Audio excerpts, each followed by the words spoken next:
Welcome to Market Matters with Motter. I'm Trisha Motter with Inter Real Estate Services, and we're here today in downtown San Jose in one of my favorite spots, the San Pedro Square Market.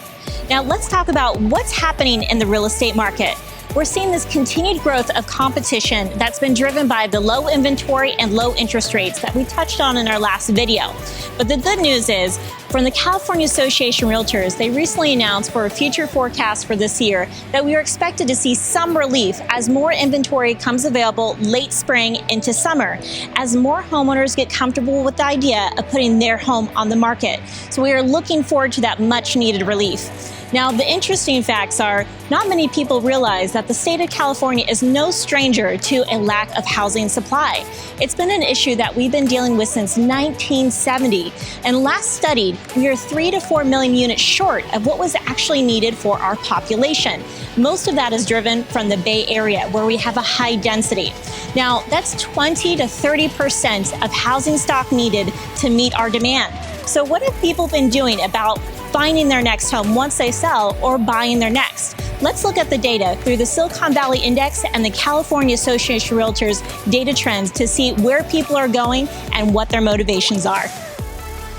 With a population of 3.1 million and 1,551,681 jobs that provide an average annual earnings of $152,185, holding two of the top paying cities in the U.S., we have had a net foreign immigration of 16,350 and a net domestic migration of 29,089.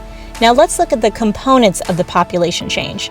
Silicon Valley's population, including Santa Clara and San Mateo counties, grew by only a fraction of a percent at 0.02% between July 2019 and July 2020, the smallest gain since 2005. Similarly, the state of California's population grew by only 0.1%. Now let's look at the location of a seller's next home at the state level for California. 3 out of 10 sellers who plan to purchase a new home decided to buy in another state outside of California and remained at the highest level since 2005.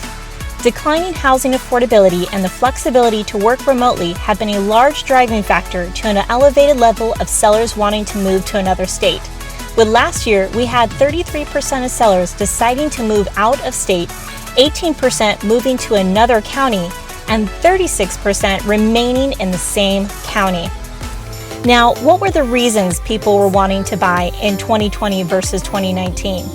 With the majority of people still wanting to stay in California, there has been more motivation for homeownership, with many homebuyers buying for different reasons, but the top 3 reasons in 2020 were: a quarter of buyers bought because they were tired of renting a property, 1 of 5 bought their home because they desired a larger home, and another 1/5 bought their home because they desired a better location.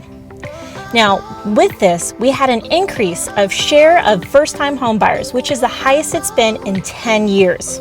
The combination of record low interest rates have been fueling the market, and many first-time buyers took advantage of cheaper costs of borrowing during this year's home buying season. The share of first-time homebuyers reached the highest level in 10 years this past summer, with nearly 2 of 5 homes being sold to buyers who purchased their very first home. So what are the key takeaways from this data? There seems to be many people choosing to leave the state of California and the Bay Area to look for more affordable options, with many people still choosing to move to and stay in California and the Bay Area due to the tremendous growth opportunities available, with many first-time homebuyers getting a foothold in the market because of these low interest rates. Now, if you are looking at buying or selling in the Bay Area or Silicon Valley, I'd be happy to help you look at the short-term and long-term options that would best serve you. As well, if you are looking outside the area, I'm happy to say I have tremendous opportunities with other realtors throughout the state and the U.S. to be able to connect you with the right match for you. And lastly, let's talk about our featured unique listing that's coming up soon at 51541 Mines Road in San Jose. This 160-acre mountainside property will be able to be used for residential, recreation, and so much more. So this one will be a real fun project we're looking forward to sharing with you soon.